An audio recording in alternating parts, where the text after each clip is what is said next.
After Natalie stood me up for the 5th time at the marriage registration office, something inside me finally broke. I blocked her number, her messages, every way she could reach me.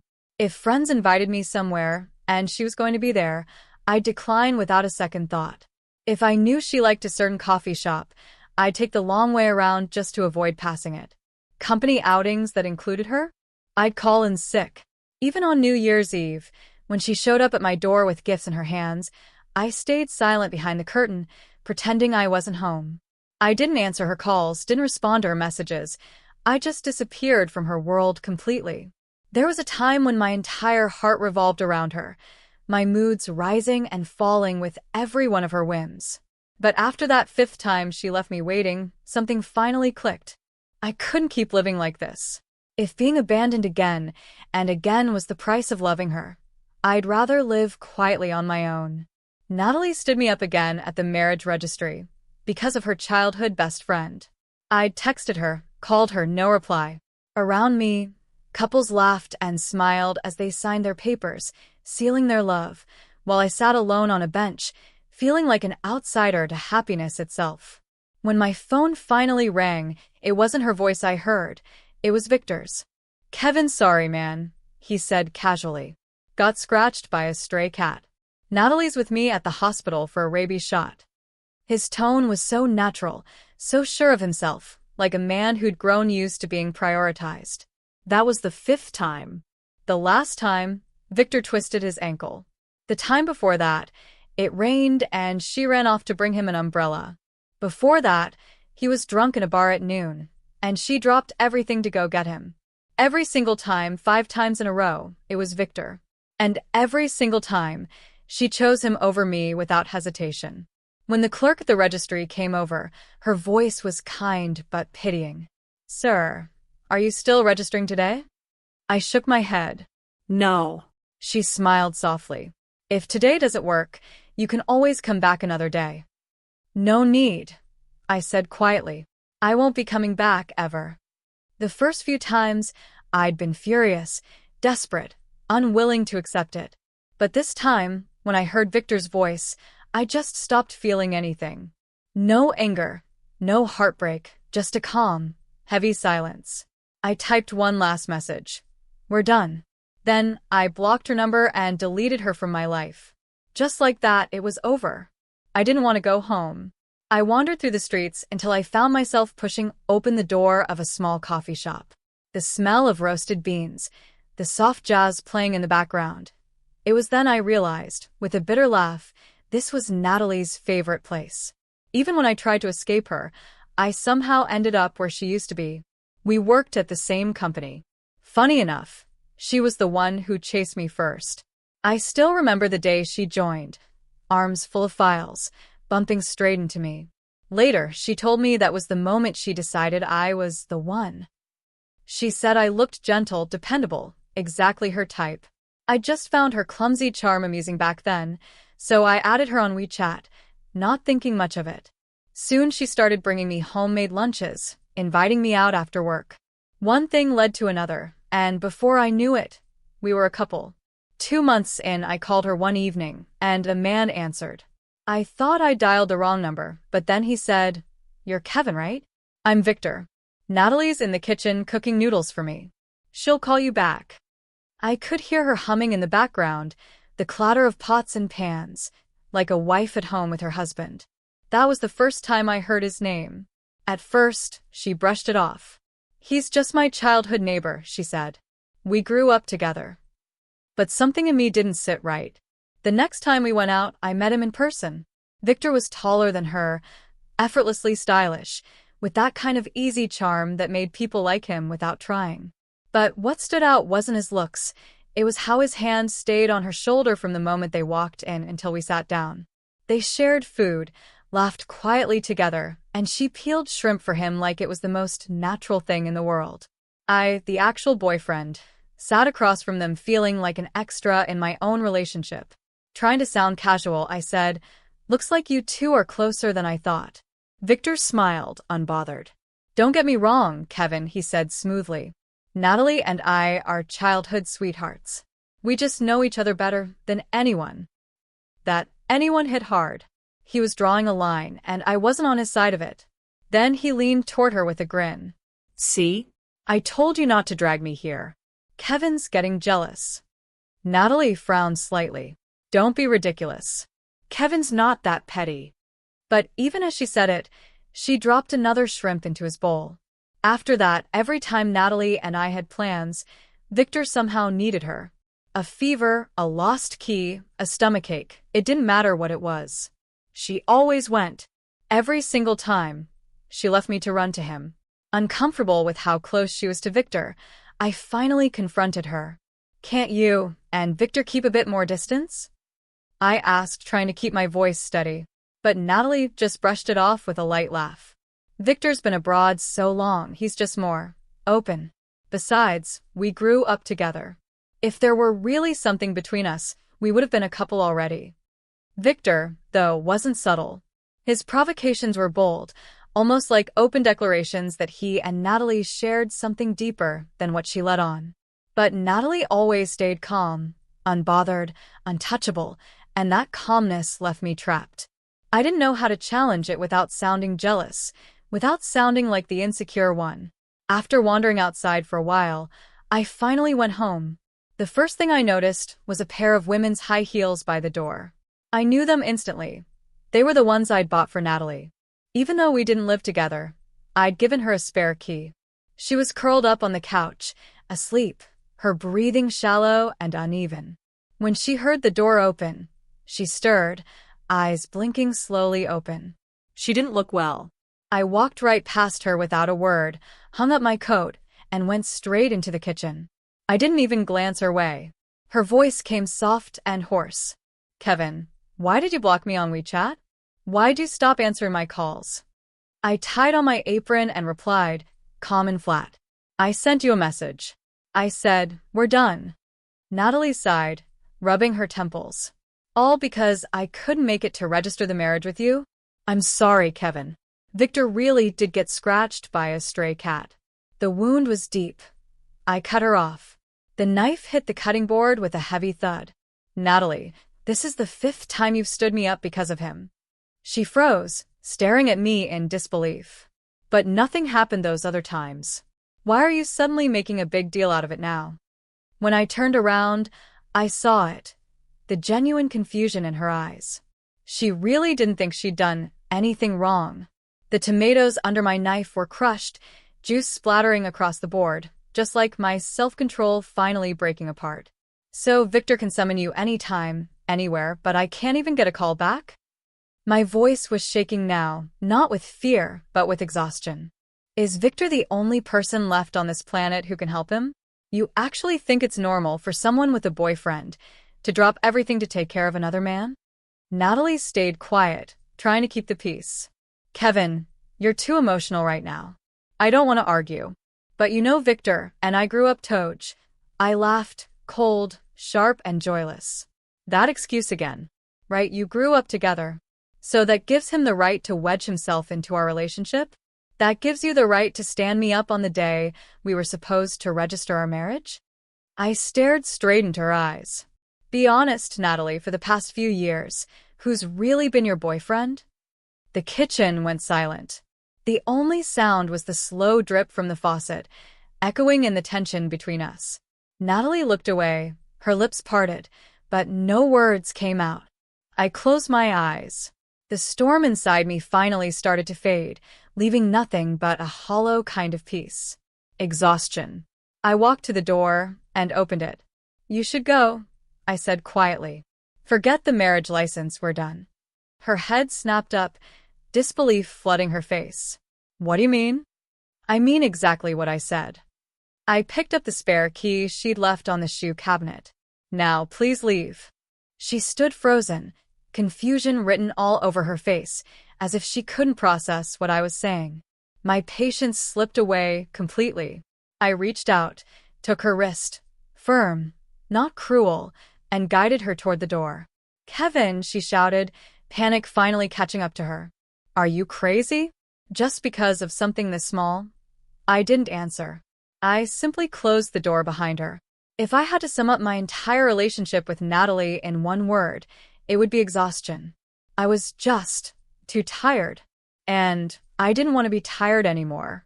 It was time to let go, while I still could. That night, sleep wouldn't come. Every time I closed my eyes, I saw Natalie's face, and Victor's beside it. When morning finally arrived, I dragged myself to the bathroom and nearly flinched at the man staring back from the mirror. Sunken eyes, unshaven face, I looked like someone who'd been hollowed out.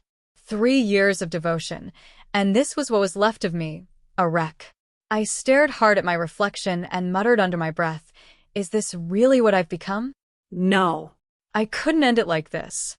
I needed to walk away, with at least a shred of dignity. I splashed ice-cold water on my face, shaved, and buttoned up a clean, pressed shirt. For the first time in a long while, the man in the mirror looked like me again. My phone rang. It was a friend. "Kevin, same old place tonight, all right? Don't you dare ditch us again just to hang out with your girlfriend." Without thinking, I asked, "Is Natalie going to be there?"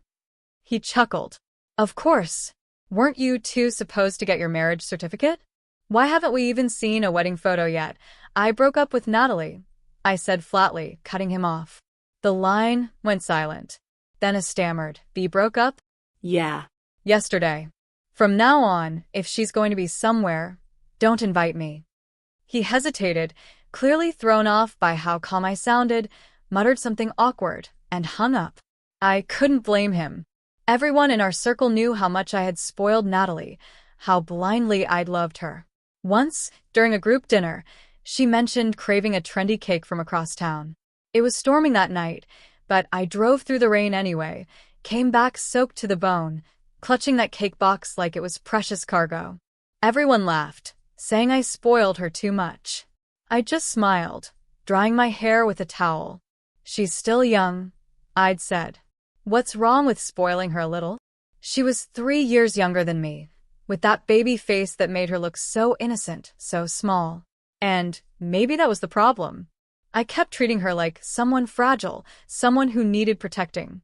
But somewhere along the way, I stopped realizing that I was the one who needed saving from her.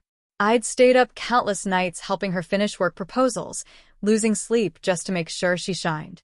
Whenever she wanted name-brand clothes or designer bags, I never questioned it, I just paid. Her office drawer was always stocked with the heat packs I bought her because I couldn't stand the thought of her being cold. I practically took care of every tiny detail in her life. Even her parents would laugh and say I'd spoiled her so much she couldn't function without me. For years, I'd been like a tireless gardener tending to a beautiful flower, pouring everything I had into helping her bloom. But not once did I stop to wonder, did she ever care about the one planting the seeds? After hanging up the phone, I just sat there thinking. Then, almost on impulse, I opened Twitter and typed, "Long live singlehood." I attached a photo of the sunrise outside my window, the golden light breaking through clouds like I was finally breaking free from something heavy. The second I hit post, I felt lighter, like a weight had slipped off my chest. Within minutes, my phone wouldn't stop buzzing. Friends and coworkers filled the comments, some shocked, some teasing, others genuinely concerned. But for the first time in a while, I felt grounded. I got up to get ready for work, only to notice a new message in the group chat about a company team-building event. And there it was, Natalie's name right on the list. Without thinking twice, I filed for leave. Outside, the sun was shining. Tree shadows danced in the wind. Maybe it was time for a little escape, to the seaside perhaps. Let the salt in the air wash away whatever was left of her. The beaches of Hawaii had always been my dream. I'd spent an entire month planning that trip last winter, even bought us matching sun hats. "This time, nothing will stop us," she'd said, all conviction. Not even Victor. But just minutes before we were about to board the plane, her phone rang. I still remember how pale she went when she picked up. "Victor got into a fight at a bar," she'd whispered. "He's in the hospital. I need to go check on him." She didn't even think twice. She just dropped her suitcase and ran. And that dream trip to Hawaii, gone just like that. She apologized later, of course, but we both silently agreed never to mention Hawaii again. Now, standing on that same beach alone, I finally understood. The turquoise sea, the endless blue sky. They were healing in ways she never could be. I stayed there for a week, letting the waves pull away the memories, piece by piece. But peace never lasts long. Victor found out about our breakup, and soon my phone started lighting up again. Pictures, videos, little updates of their moments together. 2 straws in 1 milk tea. Natalie resting her head on his shoulder. His captions were the worst. True love isn't chasing, it's staying. At first, I kept them all. Like some pathetic collector, I saved every screenshot, as if cataloging proof of my own stupidity. But today, I looked at them one last time and realized how meaningless it all was. Then I deleted and blocked him, without hesitation. When I finally returned to work, I deliberately took the longer route. The shortcut past Natalie's favorite coffee shop, where she'd be, right about now, waiting in line for her latte. Just the thought of running into her made me choose 20 extra minutes of walking. At the office, my desk was covered in snacks, small gifts from coworkers who'd heard the news. I guess word of the breakup had made its way around. A week's worth of work had piled up, and I buried myself in it until Ryan crept up beside me, trying to gauge my mood. "Boss," he whispered, "I heard you and Natalie had a falling out?" Without looking up, I corrected him. "Not a falling out, a breakup." He scratched his head, hesitating. "Then what about the project between our teams?"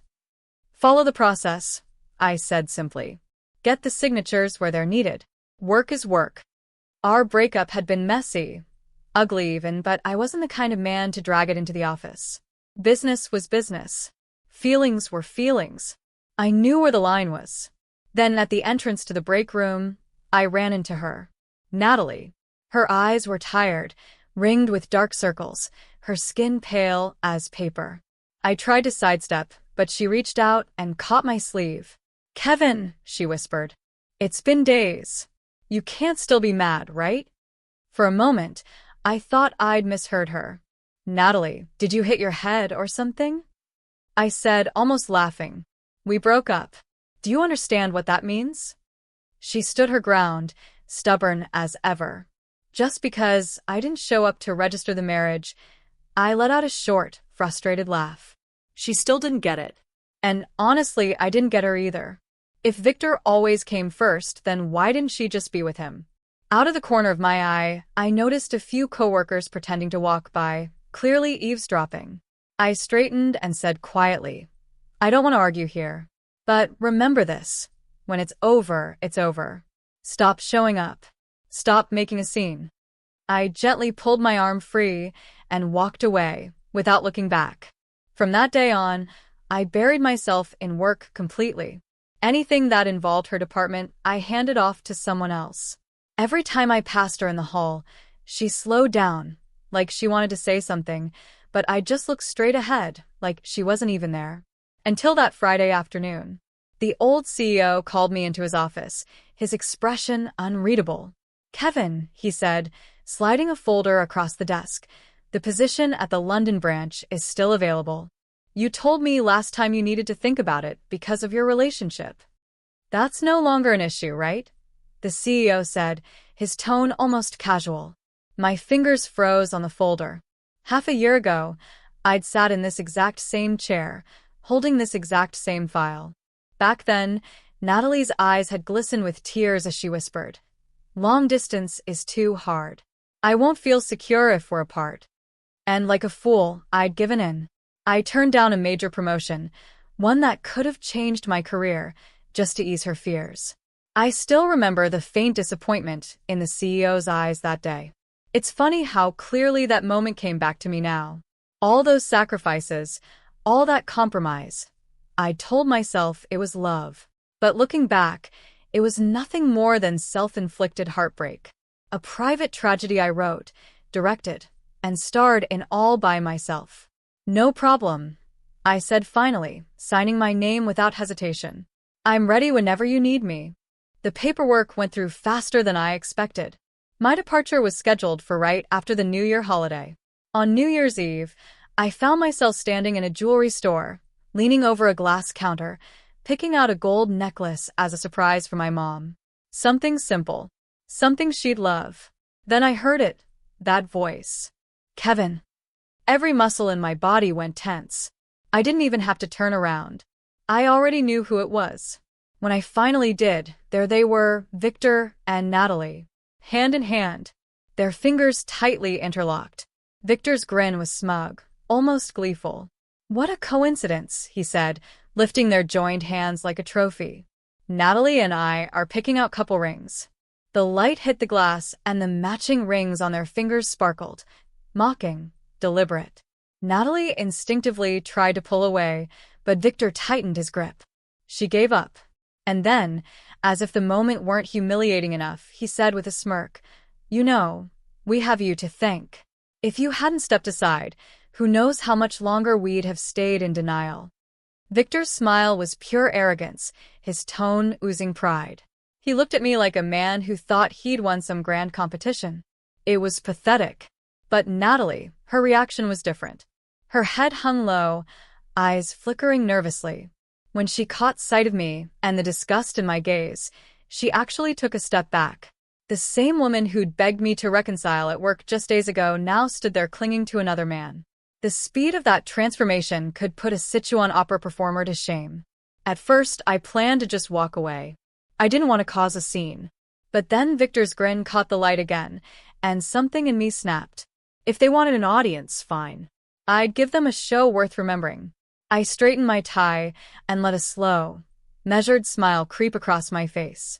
"You really like picking up what other people throw away, huh?" The words landed like a slap. Both their faces drained of color.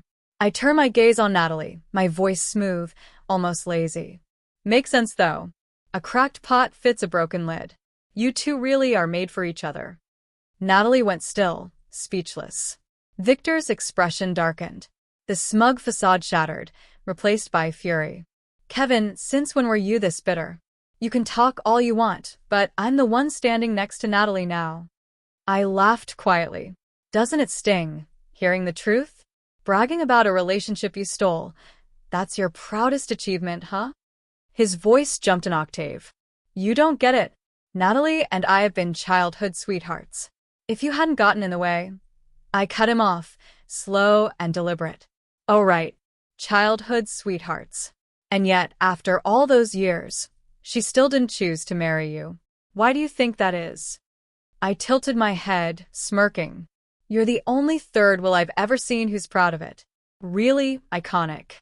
Victor's fists clenched, so tight his veins bulged.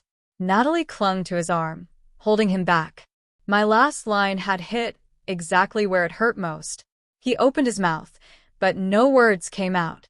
Natalie, meanwhile, looked ghostly pale. The crowd around us had started to murmur, whispering, watching. And for the first time in months, I felt something close to satisfaction. I reached for the wrapped necklace on the counter, my smile calm, my voice light. "Wishing you both eternal happiness," I said. "And please do the world a favor. Stop dragging other people down with you."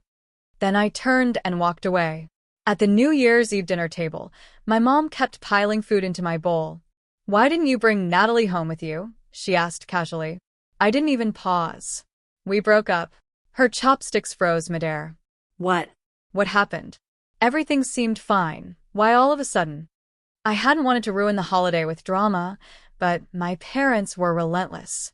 So I told them everything, the cancellations, the broken promises, the day I finally walked away. My mom slammed her palm on the table, trembling with anger. "Unbelievable.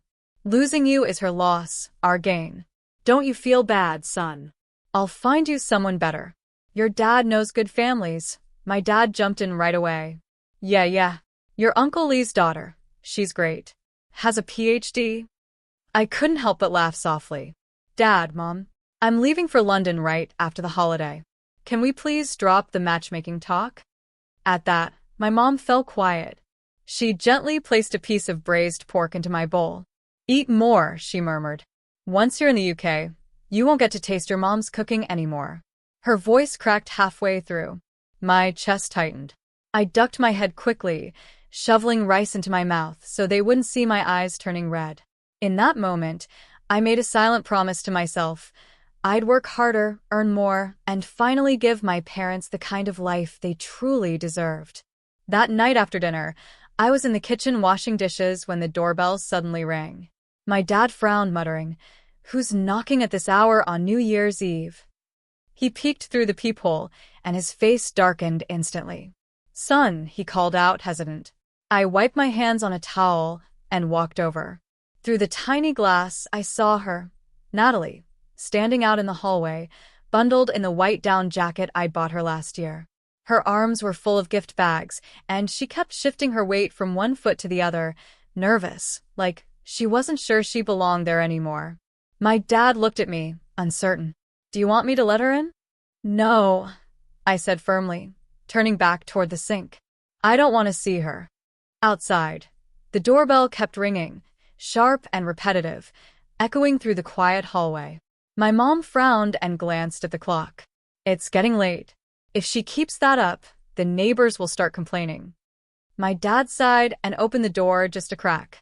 "Natalie," he said, pulling his coat tighter against the chill. "Kevin's not home. You should go. It's freezing out there." "I know he's home." Her voice trembled, desperate. "Please, Uncle, just let me see him." Through the kitchen glass, I could see her fingers gripping the doorframe. Red, raw, almost frostbitten. "Just 5 minutes," she begged.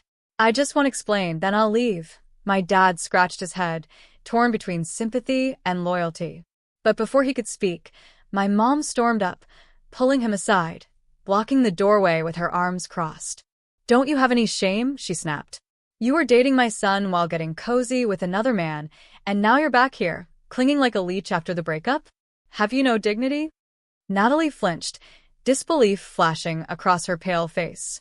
The same woman who once treated her like family now looked at her like something rotten. My mom, who used to dress up whenever Natalie came over, whose voice would soften at the sound of her name, was now fierce, protective, unyielding. "My son treated you like a treasure for years," she said, voice shaking with anger. "And this is how you repay him?" My dad added quietly, "Natalie, take these gifts and go. Don't come back again." My mom reached for the door, shoving her gently toward the hall. "Go. Just go already." What a terrible omen for New Year's Eve. "Auntie, please let me just talk to Kevin for a moment." But before she could finish, the door slammed shut. Later that night, my phone buzzed nonstop with New Year greetings from friends and coworkers. Ryan called, his voice practically bubbling with excitement. "Happy New Year, boss." "Happy New Year," I replied, zipping up my suitcase for London. "What's up?" "You're not gonna believe this," he said, barely containing his laughter. "Natalie stormed into the CEO's office today the moment she found out you were being transferred to London." I froze for a second, then laughed quietly. How had I not noticed before how brainless she could be? Did she really think the company belonged to her? "What did the CEO do?" I asked, more curious than concerned. "Oh, he kicked her out on the spot," Ryan said between chuckles. "Told her if she threw one more tantrum like that, she could pack her bags and leave for good." I let out a slow breath of relief. This chance I'd been given, the second one, I wasn't about to let it slip away again because of her. I stepped out onto the balcony. Down below, in the snow, that same familiar figure was still there. Natalie. She kept blowing into her hands, rubbing them together, trying to fight off the cold. Her nose was red, her cheeks pale, streaked with frozen tears. Once, even the tiniest paper cut on her hand would have made my heart ache. But now, watching her standing there in the freezing dark, my heart felt still, like dead water. That pitiful look, the trembling lips, the tear-filled eyes, it used to destroy me. Now it just felt absurd. Who was she performing for this time? If she had really cared so much, why had she thrown me aside for Victor, again and again? I closed the balcony door. And with it, I shut out the wind, the snow, and her. The next morning, just as I was dozing off, there it was again. Knock, knock, knock. Then again. Knock, knock, knock. I groaned, dragging the blanket over my head, but the sound cut through everything, sharp and relentless. My parents had gone to visit relatives. I was the only one home. Annoyed beyond reason, I threw the covers off and stomped toward the door. When I yanked it open, still half asleep and irritated, there she was again, Natalie. For a moment, anger flared through me, white hot. "Do you even know what time it is?" I snapped. "It's New Year's Day, and you're banging on someone's door like this. What the hell is wrong with you?" She froze mid-motion, hands still raised, eyes wide like she'd seen a ghost. I knew I must have looked rough. Rumpled clothes, messy hair, face full of frustration. Nothing like the polished version of me she once knew. But that didn't matter anymore. "Kevin," she whispered, her voice small, trembling. "Are you still mad?" Mad? No. I didn't even have the energy to be angry anymore. I looked at her coldly. "You don't have the right to make me angry." Her hands twisted nervously. "I couldn't reach you," she stammered. "You blocked my number, my WeChat, you even took back the spare house key." And right then, I regretted ever opening that damn door. Listening to her now, it was nothing but noise. A waste of time. I reached out to close the door, but she suddenly shoved her shoulder into the gap. "Don't close it. Please, Just talk to me." I have nothing to say to you," I replied, voice flat. "Then I'm not leaving." I stared at her for a long moment, realizing that if I didn't give in, she'd stand there all night.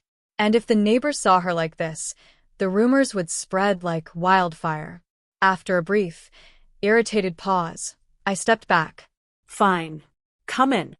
She entered quietly, dragging a dining chair across the floor, placing it directly in front of me.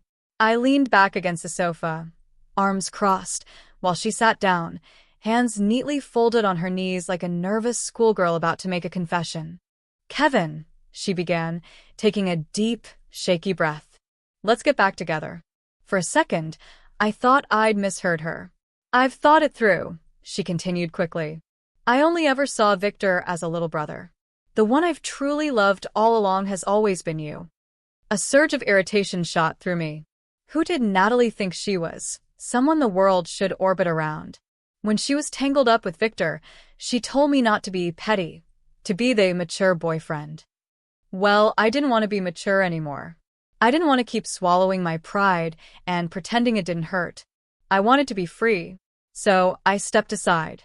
I let her have her so-called happy ending. But now she'd figured it out. Now she wanted to play the role of the devoted lover.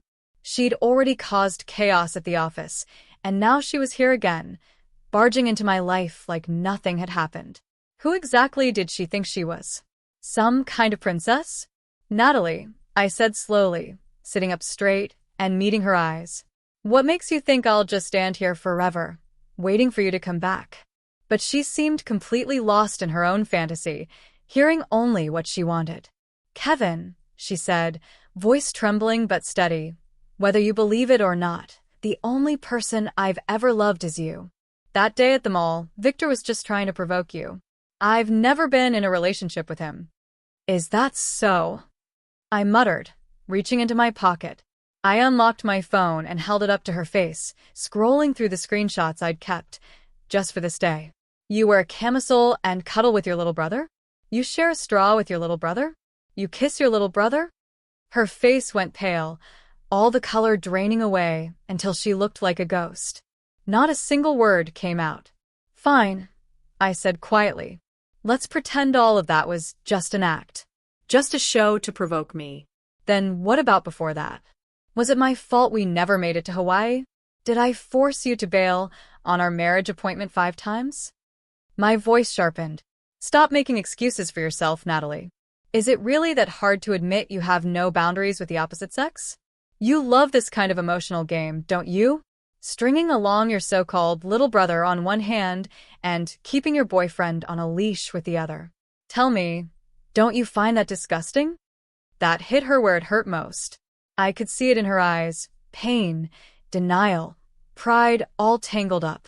Victor was at fault, sure. But every one of his provocations had only worked because Natalie let them, encouraged them. The glances, the touches, the fake innocence, it was all her silent permission. And then she'd act like I was the unreasonable one. She was the one who lit the match. She was the one who burned it all down. She was worse than Victor. I stood, my voice turning to ice. Not every mistake can be fixed with a pathetic little "I've thought it through." And that's when she broke. Natalie threw her arms around me, trembling, begging through tears. "Kevin, I know I was wrong. Please, please don't leave me." But that touch, the same one I used to crave, now made my skin crawl. I tried to pull away, but she only clung tighter, standing on tiptoe to kiss me. Her lips were inches from mine when instinct took over. I shoved her. Hard. She stumbled backward, her heels slipping against the floor, and crashed down. For a second, she just sat there, stunned, staring up at me like she couldn't believe what had just happened. I had reached my limit. Not laying a hand on her. That was the last line I wouldn't cross. I exhaled slowly, forcing calm into my voice. 3 years, I said coldly. 3 years of putting up with this kind of person. The joke's on me. Then I grabbed her wrist, pulled her up, and dragged her toward the door. She tried to resist, but I yanked it open and pushed her out without hesitation. She hit the hallway and immediately started pounding on the door, her voice hoarse with panic. "Kevin, open the door. I really know I was wrong. We can go register the marriage tomorrow, okay?" I didn't care anymore. I didn't care what the neighbors thought, didn't care how loud she screamed. Just being near her made me sick. I rubbed my temples, opened my phone, and scrolled through my contacts until I found Victor's number. "It's me," I said when he answered. "Natalie's having a meltdown outside my apartment. Either you come get her, or I'm calling the cops." Before he could say anything, I hung up. 20 minutes later, I heard heavy footsteps and loud voices. Victor showed up, panting, red-faced, slamming his fist against the door. "He won't even let you in," he yelled. "He doesn't give a damn about you. Why the hell are you still chasing after him?"